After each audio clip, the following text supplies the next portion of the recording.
The story begins with John, who is being taken to a level 6 maximum security prison. Once upon a time, John was part of the country's special forces, but now, he's entering this prison as an inmate. As soon as the new prisoners arrive, a hologram of the warden welcomes them, saying, "This world has no need for you.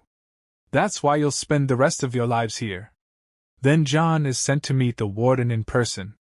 The warden goes through John's file and discovers that John had killed his commanding officer. He had also escaped from 2 level 5 prisons before. A DNA scan showed that John was highly aggressive and short-tempered. The warden explained that in this prison, no one could talk to anyone, there would be no phone calls or letters, and if anyone caused trouble, they'd face painful punishment. Moments later, John was beaten up and thrown into his cell. His cellmate secretly gave him a piece of bread, which the warden noticed through the security cameras. That evening, John saw a man being dragged away while screaming. His cellmate told him that the man was being taken to Absalom, an island where troublemaking prisoners were sent. The cellmate kept talking non-stop, which irritated John, and he told him to shut up. The next morning, when John woke up, his cellmate was missing. He was then taken to a large room where all the prisoners were gathered to watch something. The warden announced, "In this prison, sharing food is a crime, and crimes must be punished." A large metal frame rotated, revealing John's cellmate tied to it. The warden shocked him with an electric weapon, then told John, "I've done it once. You'll do it 9 more times." John refused. The warden warned him that if he didn't do it, he would shoot the man right in front of him.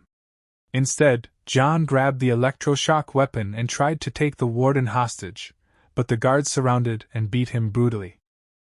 A few hours later, John was airlifted by helicopter to Absalom. The guards threw him out and flew away without a word. John noticed rats crawling over him but quickly brushed them off. He was in the middle of a jungle, surrounded by the sounds of wild animals. He started running and soon realized people were chasing him. They were members of the Outsiders tribe. They quickly surrounded and captured him. John was taken to a place where newcomers were held. Some tried to steal his clothes, but their leader Merrick stopped them by showing his gun. John was locked up for several hours and later brought to meet Merrick. Merrick was a straightforward, ruthless man. He told John, "Think of this as a long vacation that will never end."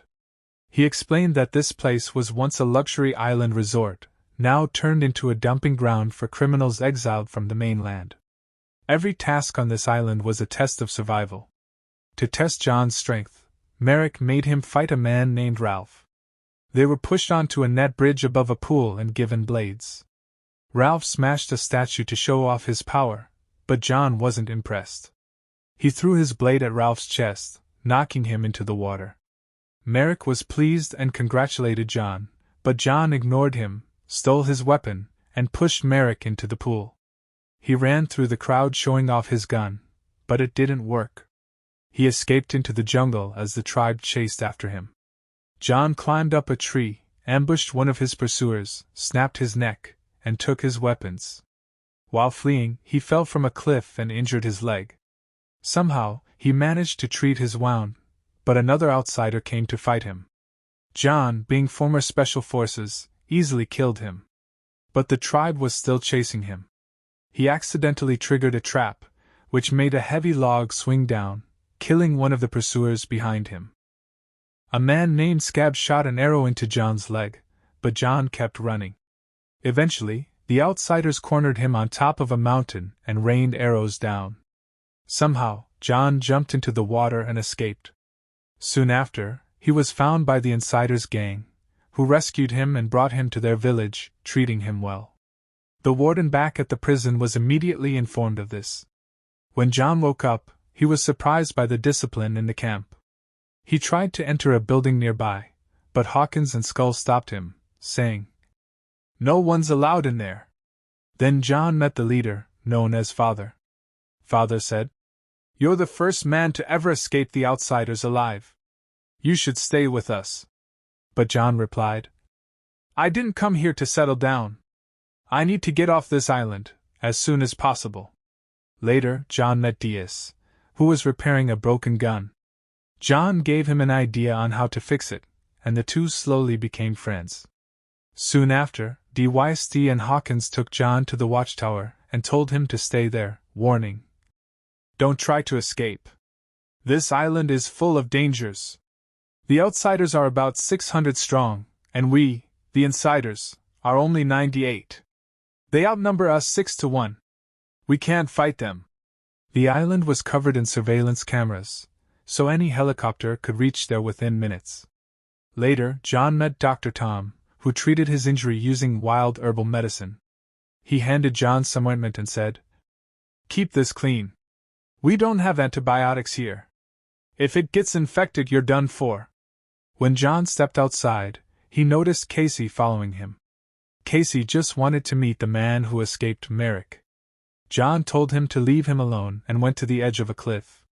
There, he threw a box into the water, but the waves instantly shattered it. The meaning was clear. There's no way he could swim off this island. Soon, Casey came to him and warned, "Don't even think about swimming out of here. There are sharks in the water." That night, John noticed a group of men carrying supplies toward the seashore. He quietly followed them but was caught by Hawkins, who punched him in the face. Hawkins told him to stay calm, but John struck back in anger and returned to the village. The next morning at breakfast, John asked Casey what crime had brought him here. Casey replied, "I helped a mafia boss kidnap 2 kids. But I never meant for them to die. That bastard gangster killed them, and I got dragged down with him. That's why I'm here." Just then, a helicopter flew overhead. Casey explained, "Supplies come twice a month, food, water, everything. But the outsiders always take it all. We never get anything. The helicopter lands in a different spot every time, so we can't plan in advance." After breakfast, John and Casey went to see Killian, the man who distributed alcohol. John took a sip and spat it out, saying, "What the hell is this poison?" Killian got angry and tried to attack him, but John easily defended himself. Just then, a bell rang, and all the insiders ran toward the gate. They found out that one of the guards had fallen asleep again during his shift, putting everyone's life in danger. So he was dismissed from duty. John later saw the man walking alone into the jungle. Meanwhile, among the outsiders, some were fighting over roasted rats. Merrick managed to calm them down. When the crowd asked about the supply drop, Merrick said, "If you behave, you'll get your supplies by tomorrow evening." But one man, fed up with Merrick's rules, shouted, "John defeated you once. He should be the leader now." Merrick, furious, decapitated him on the spot. Then he ordered Scab to prepare for an attack on the insiders' village. On Christmas, the insiders held a small celebration and decorated a tree. Father gave a speech remembering those who were no longer with them. John reminded everyone to pray for the man who had been fired too. John planned to leave the next day, but Father warned him, "You won't make it far." Meanwhile, the outsiders hid in the jungle, planning an attack. A spy informed the insiders, who immediately sounded the alarm. Everyone prepared for battle. Casey asked John to fight with them, but at first John refused, saying, "This isn't my fight." However, seeing that the outsiders were attacking innocent people, John realized these villagers were better than them. He decided to join the insiders in defending their home. Back in the prison, the warden received news of the battle and smirked. "Good. Let them kill each other." At the bridge, some guards were standing watch, but the outsiders pulled them into the water and launched burning arrows. One arrow pierced straight through a man's mouth. Hawkins quickly ordered everyone to take cover, but the flaming arrows still hit the village buildings, setting them ablaze. Some men ran to fetch water. One soldier tried to pull arrows from the roof but was shot down. The outsiders tied logs to trees and knocked down the gate and the watchtower. Soon they stormed into the village, and a brutal battle broke out. Bodies fell everywhere. John used his elite combat skills to take down enemy after enemy. Casey froze when an outsider came for him, but John saved him by shooting an arrow into the attacker. Father fought with a wooden stick, and Skull, using his powerful moves, barely managed to protect him. Still, one enemy stabbed Father. Hawkins pulled the knife out and told Skull to carry Father to the tower for safety. Meanwhile, Merrick and Scab had secretly entered the village through the water and hid in the same tower where Skull was taking Father. John spotted them and quickly cut a rope to swing himself up to the tower. Skull and Father made it inside, but Scab knocked Skull unconscious and began tormenting Father by pressing on his wound. Merrick wasn't in the mood for games. He tried to finish Father off quickly. But just then, John opened a secret hatch, making Merrick fall through it. Skull shot Scab with a flaming arrow.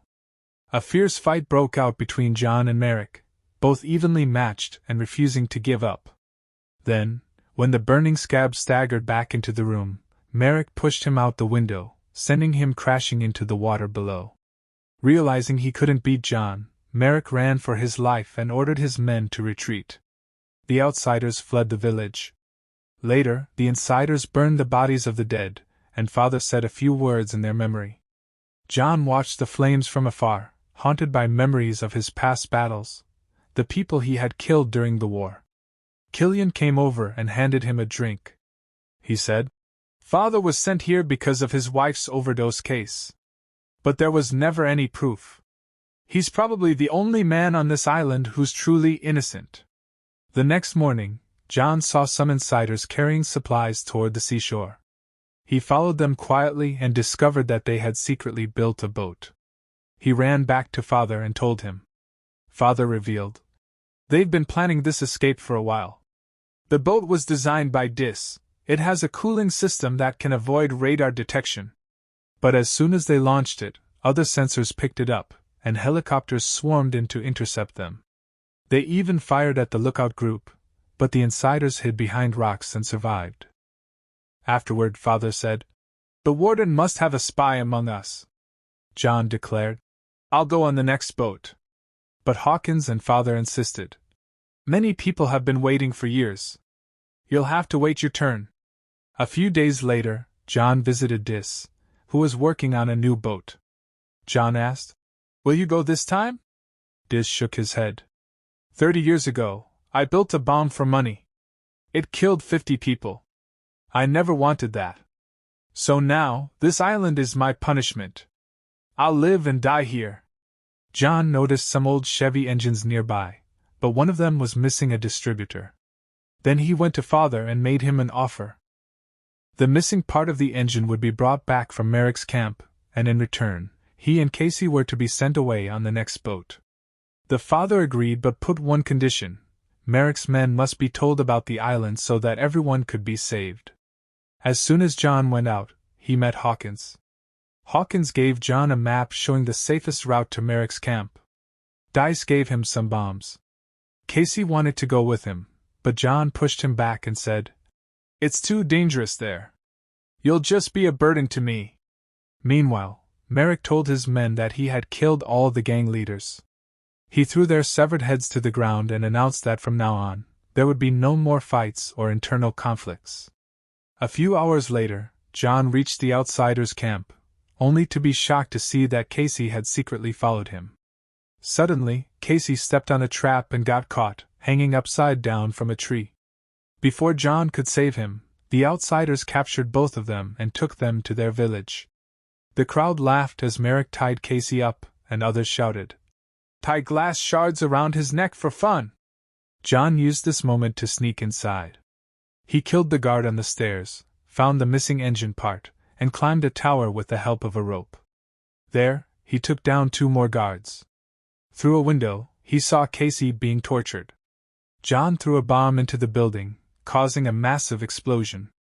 Everyone rushed in to find the intruder.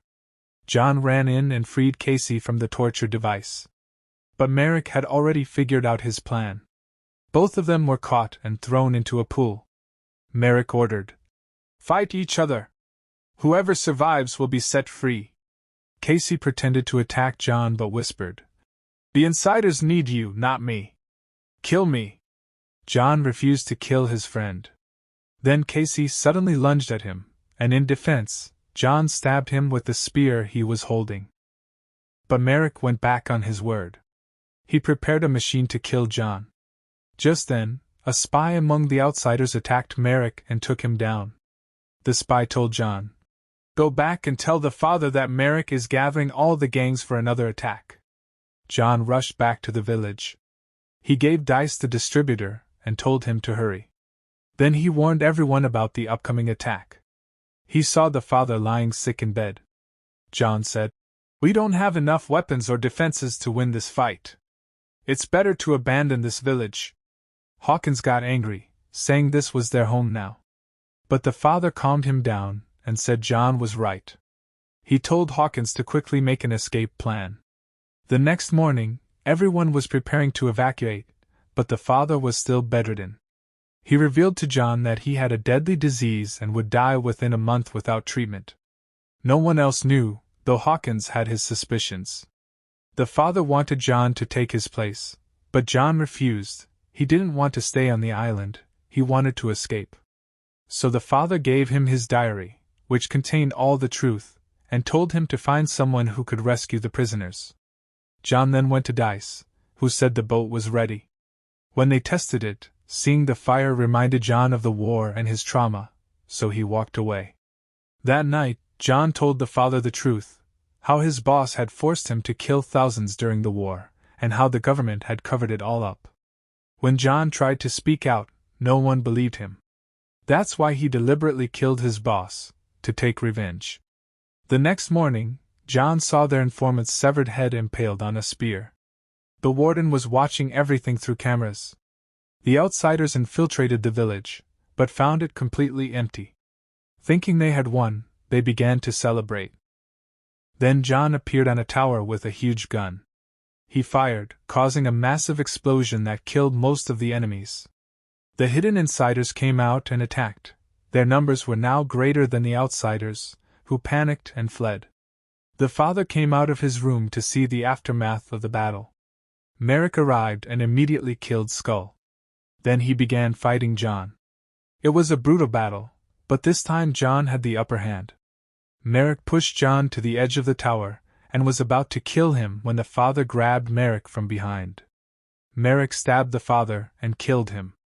In that moment, John climbed back up, beat Merrick savagely, and threw him off the tower, killing him. Then John saw fire by the sea. He and Hawkins ran toward the boat, only to find Dice dead and the boat burning. In Dice's hand was a necklace that belonged to Tom. They realized Tom was the real spy.